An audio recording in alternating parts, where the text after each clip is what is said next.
I've heard the same, that India has very few people, and often not very well versed with the issues at hand. And you have the US and Chinese, who have like large armies of trade negotiators. They specialize it in such so deeply. And I think this is something that again becomes very important in the kind of world we are in today. There's a lot of churning happening, geopolitical changes, and globalization itself is in a flux.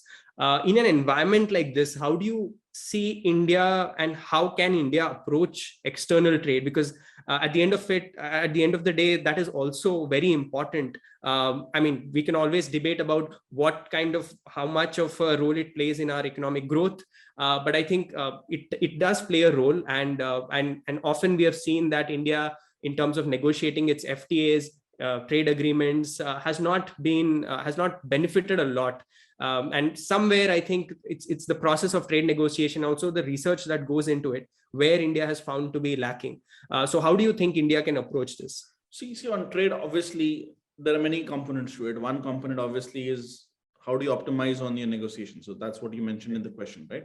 What I answered in the last question is you have more number and more trained and experienced negotiators, so that you get best out of a bad situation, right? So, which is at best, any trade deal is always never a perfect situation, because everybody has competing interests. So that's one, state capacity.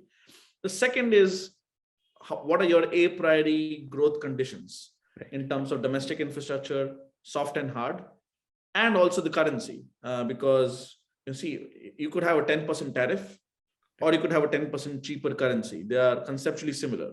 Right. So what's your macroeconomic take on the currency? Are you in a forex accumulation phase, which will then lead to an open capital account? Is your real effective exchange rate much more higher than it should be because of secular appreciation, and so on and so forth? These are technical macroeconomic areas, but unfortunately, we tend to deal with them in silos. Like the macro part goes to the RBI, Ministry of Finance, and then the Ministry of Commerce is left to handle the trade part.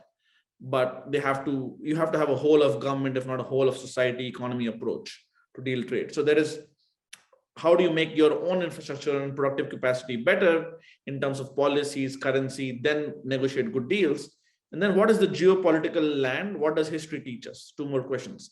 The geopolitical situation is, you have the world's second largest economy in market exchange rates, China, communist China, largest in purchasing power parity terms, which is openly mercantilist, which uses tariff and non-tariff barriers when it suits it for imports, forces indigenization of technology, uses economic coercion, latest being, I think, with some Baltic countries who dared to do some friendship deal with Taiwan. And basically same with Japan and South Korea. When they get unhappy, they would either block tourists or would block some rare earth metals, minerals to be exported to Japan, and so on and so forth, because of some dispute on Senkaku Islands. India is in a unique situation because India actually runs a trade deficit with China. Most countries actually run, most of these other countries I mentioned, especially Japan, South Korea, if I'm not wrong, run closer to a trade surplus. So what it means is India has leverage on China, even though it may not be a big part of Chinese overall trade, because India imports much more from China than it exports to. And India also wants to get, India will basically 10, 15 years behind China. It wants to make sure it grows through that trajectory and not slow down. And of course, we have a land border dispute, and they help Pakistan with nuclear bombs and missiles, and have directly now started attacking us and the LOC.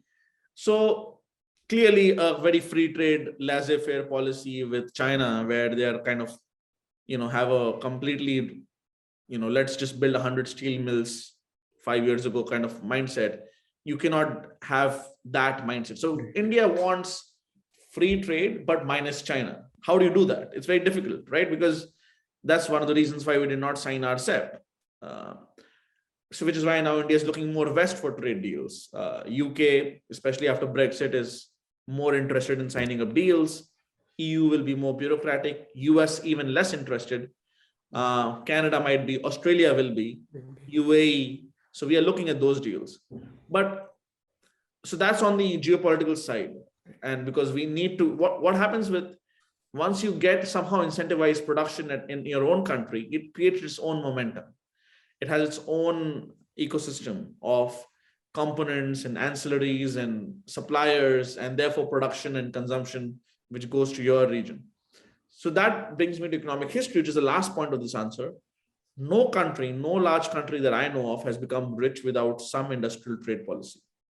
And this is very interesting to note because popular narrative is very different. So when you mentioned Thatcher in one of the earlier questions, we think of Thatcher and Reagan, and this, I personally don't think the word neoliberal makes a lot of sense because it has a different connotation by now, very politicized.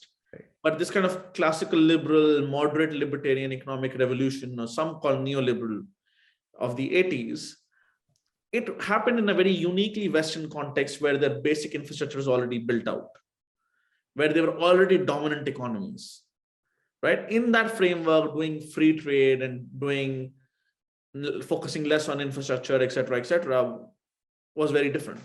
So the earliest version of that was 1840s, the UK doing the Corn Laws and opening up its agriculture, which led to the starting of the Economist magazine, where you earlier used to work. UK was at its dominant peak at that time. In 1940s, the US does it when it was at its peak. And the Chinese are now trying to do it because they are at the global manufacturing peak right now. Now they're trying to do it after, not even now, not fully. They still want to get the Teslas in, get the technology, but even, at least they're now trying to do it. But what happened? The UK became rich in the 1500s, 1600s, 1700s through deliberate acts of incentivizing wool value add, then cotton value add, textile value add, Calico Acts, banning trade against India, forcing opium trade on China. The Americans go to Japan, force up Japan to open, dump their industrial products there. Throughout the 19th century, on a weighted average tariff basis, America had a tariff of 40% on its imports.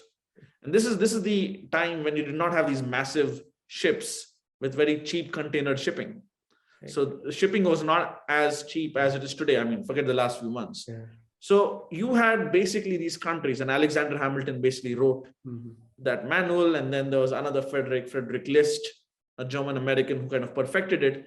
Abraham Lincoln was of that mindset that you need some protection, because remember, they did not have an income tax till 100 years ago. That federal revenues used to come from tariffs. Okay.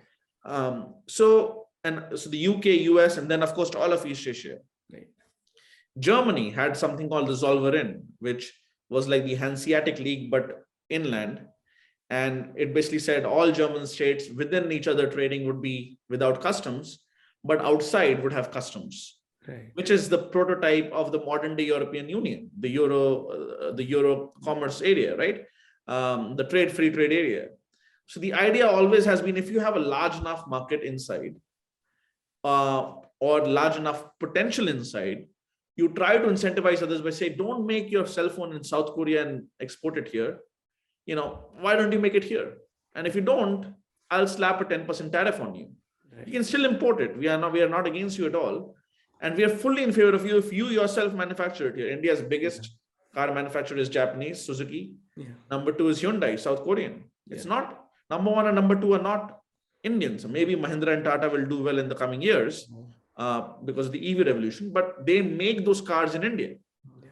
So unlike the car where we had these tariffs, we signed what is known as ITA 95-96 under the WTO aegis, the Information Technology Agreement, where we went to basically zero tariffs on electronics. Right. So at the end of the 90s, we had less value add in the electronic manufacturing sector than we had in the beginning of the 1990s. Okay. So it helped us with computers and phone imports, yes. But if we had a more calibrated program, we would not have to do these PLIs today. Right. That white electronic good ecosystem could have also been manufactured in India 20 years earlier, along with if we had invested in infrastructure.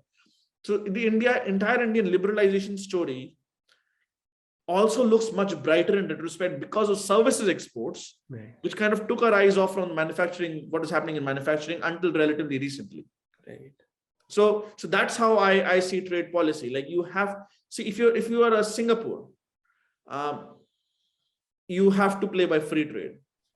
But domestically, if you're good state capacity, what is private and what is public does not matter. Right? I call it quantum economics. in the sense that where matter energy kind of diffuse, it's so small. Yeah. Whereas if you're very big, the other end of relativity, it's like gravitational economics. You become your own planet and other countries become moons around you.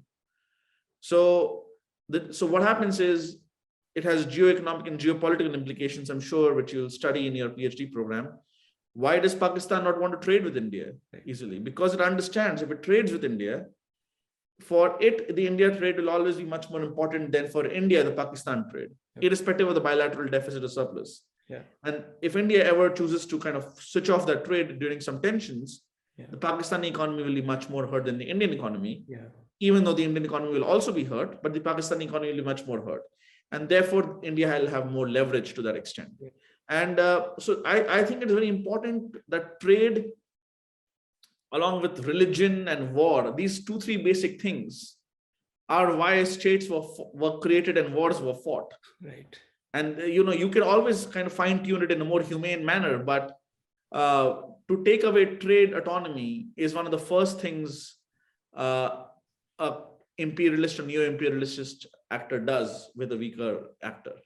So India, in many ways, keeping that autonomy, but that does not mean abusing it for its own harm, is very important. We will have moderate tariffs, we might have time-bound tariffs, but it's important to incentivize production in India in this China plus one post-COVID world without losing sight of the supply chains. So we're basically trying to act east geopolitically, but trade more west now geoeconomically.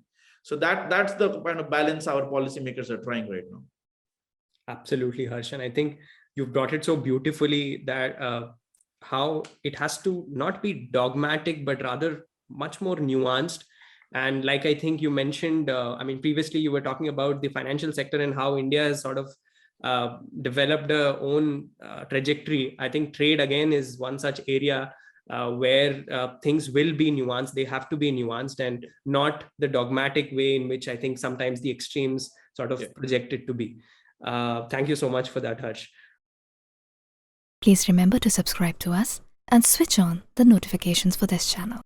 For our other social media links, more content, and to support our work, please visit citti.net. Dhanyavad. Namaskar.